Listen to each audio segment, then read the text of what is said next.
This morning on The Dish, a master of the wine glass. Sommelier Vanessa Price opens her book by writing, Sancerre is a town in the Loire Valley of France that produces benchmark Sauvignon Blanc with crazy acidity, pure minerality, and cheek-puckering citrus. It goes perfectly with Cheetos. Sancerre and Cheetos go together like milk and cookies. Well, Price has worked in all aspects of the wine industry and writes a column in New York Magazine where she helps uncork the secrets of wine pairings. She's added to that collection in Big Macs and Burgundy, wine pairings for the real world. One of the things that makes the Big Mac so iconic is its special sauce, right? To Vanessa Price, it isn't a happy meal without a glass of wine. And red Burgundy, it's got the same zesty sort of savory profile as the sauce in the Big Mac. And you want a little bit of a tannic profile, which is what protein needs, and you're gonna get that from the red wine. And a Pinot Noir has just a right amount of restraint to sort of make it all work together. Balance. Exactly. Price's book, Big Macs and Burgundy, isn't just the ultimate wine list. It's a guide for what to pair with practically any food or snack you can think of, and the science behind it. There are chapters for food from Trader Joe's, wines for breakfast, and even roadside attractions like Cheez-Its, Twinkies, and Cheetos. Sauvignon Blanc inherently has high acidity. It's a very crisp, very fresh wine. The sort of savory, salty cheesiness of the Cheeto goes well with that minerality, so the flavors get enhanced. I like that. Don't feel like washing down a PB&J with a glass of milk? How about a glass of a sparkling red? Have you ever had a Lambrusco? No, I haven't, and it looks very interesting. Like you have a real tough time opening that puppy up. Yep. Ooh. There you go. This is another one of my favorites because it's such an unexpected wine. So many people haven't tried Lambrusco before. So you got bitterness from PB&J, you got sweetness from jelly, you got this chewy sort of chunky element from it all together with the bread. Because this is a red wine, it's got tannin. Oh my God. The sweetness goes with the PB&J. Oh my God. And then the bubbles wash it all clean. Oh my God. Price's book is also a roadmap of her sideways journey to becoming a sommelier. Your original career goals were nothing like what you're doing now. No. She writes about a chance encounter with Matt Damon at a nightclub in Miami that put her on a new course. He started telling the story about how he dropped out of Harvard to write Good Will Hunting, and people told me he was crazy. And so I decided I was going to get on a plane, and I was going to go back to Kentucky, and I was going to figure out how to be an actress. Price would move between New York and Louisville for acting school, then college, before pursuing acting full-time.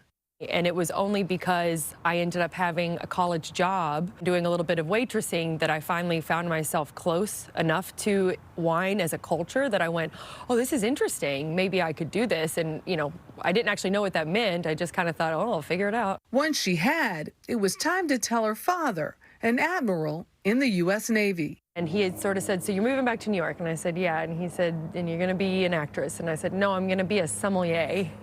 And he turned around, he looked at me, and he was like, a sommelier what? Over the past 15 years, Price has worked in numerous capacities in the wine industry. There's a whole chapter on what to pair to Cobb salad, spinach salad, kale salad. Including as a wine rep, selling to restaurants like the venerated Carbone in New York. In her book, she pairs their spicy rigatoni pasta with a Chianti. I hear this is the place to eat in New York right now. Impossible to get a reservation. And to go with this pairing. Hold up. Sorry, this is your first time having it. That melts in your mouth. I actually opened Carbone as an account when I was a sales rep, and this was actually, this wine, the Quercibella Chianti, was the Chianti by the glass when Carbone opened. I don't like Chianti. Oh, this is... It's the pairing. It's the pairing, and this is another level Chianti. Cheers. Cheers. But not everyone was such an easy sell. Her toughest customers have been her conservative family members. My parents didn't drink. My grandparents didn't drink. My grandmother, she used to call me crying because she thought I just got drunk for a living. Until one day when her 81-year-old grandfather, Hootie, did something completely unexpected. He said, you know, it's very clear that you've made your life in this and you seem to have a lot of passion for it. I think that it would be wrong of me to not try to understand it. Aww. And so I would like for Christmas if you would bring home a bottle for us to try together. Wow. I am not joking. I thought my dad was going to fall out of his chair. My cousins were going, this is amazing. Do they like it? I remember it was like, you know, everybody was like, you know, just like watching to see what was going to happen. And I remember my grandmother sort of tasted it and she's like, it's fine. And then, you know, my grandfather, like, we were all sort of chatting and teasing her, and then we looked over and he'd already finished his glass. Vanessa Price seems to have that effect on everyone. This is an example of a congruent pairing, so it sort of envelops the mac and cheese. Yes. Yeah. I couldn't even go dry for a month in her presence. Cheers, thank you. Thank you for going on this ride with me. I appreciate it. I appreciate it even more. In dry January, you're a trooper. I know. You're a trooper to do this. Anything for the craft, you know? So I blew it. So I decided to bring some for you guys. You've got to try this. My favorite pairing, obviously, the PB&J. This was my number 2. The one I didn't like so much was the fried chicken and champagne, which is the sommelier's favorite to begin with. What do you think? You definitely like the Lambrusco. Oh, God. Oh, God. Oh, yeah. Oh, God. Okay, enough, Jeff. Enough. I'm not joking on that. I'm just joking. What do you think? So wait a minute. So this is Cheetos and Sancerre. This is Cheetos. I mean, here's the thing. It's Cheetos and Sancerre. But don't you- That's good on its own. Don't you taste the sort Cheeto of like more? the essence of the Cheeto coming out in the Sancerre? Don't you? I don't, but they both taste delicious. And I don't mean that in a bad way. Are you a wine rep now? I'm trying. Well, you know, I'm trying. So jealous of you getting to do this. I know. We were like, Yeah, I was mad deep when I in heard out you right had there. it, yeah. So thank you, Greg Merman.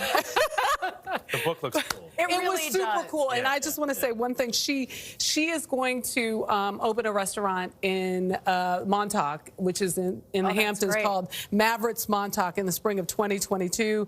She's going to be serving these pairings there. So congrats to her on that. Cheers. Big Macs and Burgundy. Big Macs Delicious. and Burgundy.